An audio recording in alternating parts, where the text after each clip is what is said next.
আমি উচ্চারিত সত্যের মতো স্বপ্নের কথা বলছি। উনুনের আগুনে আলোকিত একটি উজ্জ্বল জানালার কথা বলছি। আমি আমার মায়ের কথা বলছি। তিনি বলতেন, প্রবহমান নদী যে সাঁতার জানে না তাকেও ভাসিয়ে রাখে। যে কবিতা শুনতে জানে না সে নদীতে ভাসতে পারে না। যে কবিতা শুনতে জানে না সে মাছির সঙ্গে খেলা করতে পারে না। আসসালামু আলাইকুম ওরহমতুল্লাহি ওয়া বারাকাতুহু। আমি ইসরা হোসেন, লক্ষ্মীপুর আইডিয়াল আলিম মাদ্রাসার আলিম দ্বিতীয় বর্ষের একজন গর্বিত শিক্ষার্থী। আবৃত্তি করছি আবু জাফর ওবায়দুল্লাহ রচিত কবিতা আমি কিংবদন্তির কথা বলছি।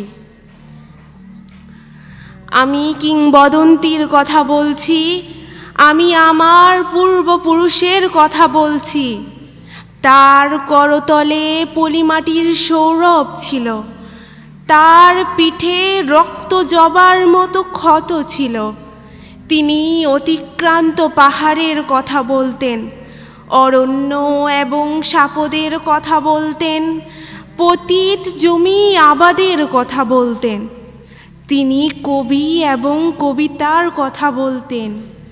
জিহ্বায় উচ্চারিত প্রতিটি সত্য শব্দ কবিতা, কর্ষিত জমির প্রতিটি শস্য দানা কবিতা। যে কবিতা শুনতে জানে না সে ঝড়ের আর্তনাদ শুনবে।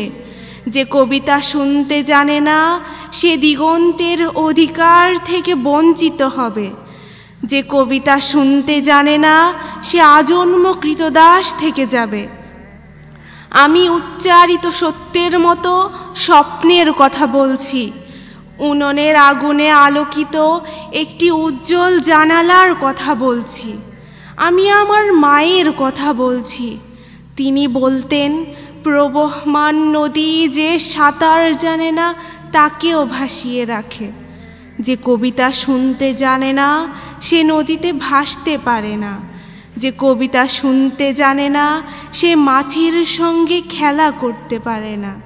যে কবিতা শুনতে জানে না সে মায়ের কোলে শুয়ে গল্প শুনতে পারে না।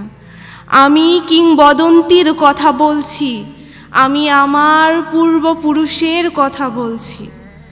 আসসালামু আলাইকুম ওরহমতুল্লাহি ওয়া বারাকাতুহু। নাহমাদুহু ওয়া নুসাল্লি আলা রাসূলিহিল কারীম, আম্মা বা'দ, ফাউযু বিল্লাহি মিনাশ শাইতানির রাজীম, বিসমিল্লাহির রহমানির রহিম। লক্ষ্মীপুর আইডিয়াল আলিম মাদ্রাসার একযুগ পূর্তি ও হিফজুল কোরআন অ্যাওয়ার্ড অনুষ্ঠানে উপস্থিত অত্র মাদ্রাসার চেয়ারম্যান, প্রিন্সিপাল, ভাইস প্রিন্সিপাল, আমার মাদ্রাসার সম্মানিত ওস্তাদগণ, প্রধান অতিথি ও চারদিক থেকে আগত অভিভাবকবৃন্দ এবং ইসলামী ছায়াতলের আমার উপবিশিষ্ট ভাই ও বোনেরা, সর্বপ্রথম আমার সালাম নিন। আসসালামু আলাইকুম ওয়া রাহমাতুল্লাহ। আমি আপনাদের সম্মুখে নারী শিক্ষার প্রয়োজনীয়তা নিয়ে কিছু কথা বলতে চাই। শুরু করছি রাসূল সাল্লাল্লাহু আলাইহি ওয়াসাল্লামের বাণী দিয়ে।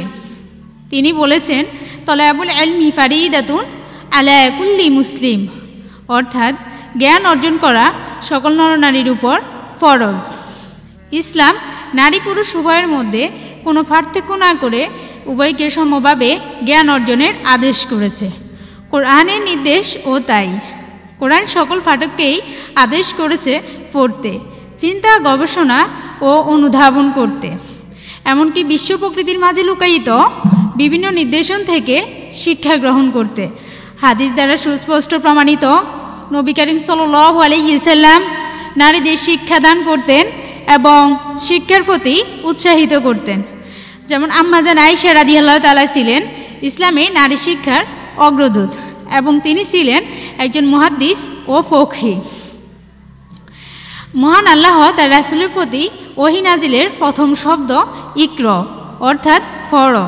আল্লাহ তাআলা পবিত্র কোরআনে সূরা জুমার 9 নং আয়াতে বলেন, হাল ইয়াস্তাউল লাযিনা ইয়ালামুনা ওয়াল লাযিনা লা ইয়ালামুন, অর্থাৎ যারা জানে আর যারা জানে না তারা কি এক হতে পারে? কাজেই জ্ঞান অর্জন করা সকলের জন্য আবশ্যকীয়। যা শুধু পুরুষকে উদ্দেশ্য করে নয়, বরং নারীকেও উদ্দেশ্য করে বলা হয়েছে। সমাজ বা দেশ গঠনে নারী পুরুষ উভয়ের সমান দায়িত্ব রয়েছে। এ দায়িত্ব সম্পূর্ণ করতে হলে পুরুষের পাশাপাশি নারীকেও শিক্ষিত করে তুলতে হবে। কবি আহমদ শাওকি তার কুমলিল মুআল্লিম কবিতায় লিখেন, ইজেন নিসা উনাশানা ফি উম্মাইয়া রদা রিজালু জাহালাতা অখমুলা। অর্থাৎ যদি নারীরা নিরক্ষতার মাঝে প্রতিপালিত হয় তাহলে পুরুষেরা মুখ্যতা ও উদাসীনতার মাঝে হারিয়ে যাবে। একজন মাই যদি নিরক্ষর হয় তাহলে তার সন্তান কিভাবে তার থেকে পরিপূর্ণ শিক্ষা গ্রহণ করবে? অথচ আমাদের দেশে অধিকাংশ নারীই এখনও সম্পূর্ণভাবে শিক্ষার আলো থেকে বঞ্চিত। এভাবে একটি দেশ বা জাতির কখনো অগ্রগতি হতে পারে না। একটি জাতিকে বিদ্বান হতে হলে সে জাতির নারীকেও বিদ্বান হতে হবে। তাই তো নেপোলিয়ন বোনাপার্ট বলেছেন, you give me an educated mother, I will give you an educated nation. তুমি আমাকে শিক্ষিত মা দাও, আমি তোমাকে শিক্ষিত জাতি দেব। আমাদের লক্ষ্মীপুর আইডিয়াল আলিম মাদ্রাসা এদিক লক্ষ্য করেই গার্লস জেনারেল মাদ্রাসা ও গার্লস হিপস মাদ্রাসা প্রতিষ্ঠা করা হয়। আমাদের প্রিয় আইডিয়াল আলিম মাদ্রাসা আদর্শিক সমাজ ও জাতি গঠনের লক্ষ্যে স্বতন্ত্র রুহানি পরিবেশ সংবলিত নারী শিক্ষার উদ্দেশ্য অংশগ্রহণ হিসেবে পরিচালিত হচ্ছে। দেশ ও উম্মার কল্যাণের কাজে আপনারা যারা এই প্রতিষ্ঠানের সাথে আছেন এবং আগামীতে যারা থাকবেন, সকলের আন্তরিকতা ও নেখায়েত কামনা করে আমি আমার বক্তব্য এখানেই শেষ করলাম। ও আখির দাওয়ানা আলহামদুলিল্লাহি রাব্বিল আলামিন। আসসালামু আলাইকুম ওয়া রাহমাতুল্লাহ। লক্ষ্মীপুর জেলার ঐতিহ্যবাহী সুনামধন্য প্রতিষ্ঠান লক্ষ্মীপুর আইডিয়াল আলিম মাদ্রাসার যুগপূর্তি উপলক্ষে বর্ণাঢ্য অনুষ্ঠানের আয়োজন করা হয়েছে। এ উপলক্ষে কোরআনের হাফেজ ও অত্র মাদ্রাসার দেশ বিদেশে উচ্চশিক্ষার সুযোগ প্রাপ্ত শিক্ষার্থীদের অ্যাওয়ার্ড প্রদান করা হয়। এতে অত্র প্রতিষ্ঠান থেকে হিফজ সম্পূর্ণ করা 40 জন হাফেজ ও দেশ বিদেশে পাবলিক বিশ্ববিদ্যালয়ে সুযোগ প্রাপ্ত 30 জন সহ মোট 70 জন বালক বালিকা শিক্ষার্থীকে অ্যাওয়ার্ড প্রদান করা হয়। আমাদের সফলতা ইতিহাসে হবে এই ফুর্তি, প্রেরণায় রয়ে যাবে অমলিন এই স্বপ্নের এক যুগ পূর্তি। অনুষ্ঠানের সভাপতিত্বে ছিলেন লক্ষ্মীপুর আইডিয়াল আলিম মাদ্রাসার প্রতিষ্ঠাতা চেয়ারম্যান ও চন্দ্রগঞ্জ কারামতিয়া কামিল মাদ্রাসার সহকারী অধ্যাপক মাওলানা মোহাম্মদ জসিমউদ্দিন হাফিজাহুল্লাহ। এতে প্রধান অতিথি ছিলেন চট্টগ্রাম বিশ্ববিদ্যালয়ের পরীক্ষা নিয়ন্ত্রক প্রফেসর ডক্টর এনায়েতুল্লাহ পাটোয়ারি। প্রধান আলোচক ছিলেন বাংলাদেশ জামায়াতে ইসলামীর কেন্দ্রীয় কর্ম পরিষদ সদস্য ও ঢাকা উত্তর secretary general doctor Mohammad Rezaul Karim. বিশেষ অতিথি ছিলেন জেলা জামায়াতের আমির SUM রুহুল আমিন ভূঁইয়া, জেলা জামাত সেক্রেটারি ফারুক হোসেন নূর নবী, টুমসর ইসলামিয়া কামিল মাদ্রাসার অধ্যক্ষ শাইখ ইদ্রিস টুমসুরি, হেফাজতে ইসলাম সেক্রেটারি মুফতি নুরুল আমিন কাসেমি, সাবেক সভাপতি ও জেলা জামায়াত ইসলামীর রোকন মুস্তাকুর রহমান, জেলা যুবদল সভাপতি রেজাউল করিম লিটন, ব্যাংক কর্মকর্তা শহীদুল ইসলাম প্রমুখ। এক যুগ পার হয়ে আমরা এখন নতুন যুগের পথে চলছি। এক যুগ পার হয়ে আমরা এখন নতুন যুগের পথে চলছি। অনাবিল গৌরবে আলোর বিভায়, অনাবিল গৌরবে আলোর বিভায়, সূর্য প্রদীপ রূপে জ্বলছি।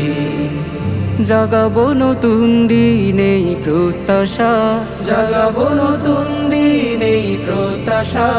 লক্ষ্মীপুর আইডিয়াল আলিম মাদ্রাসা, লক্ষ্মীপুর আইডিয়াল আলিম মাদ্রাসা, লক্ষ্মীপুর আইডিয়াল আলিম মাদ্রাসা।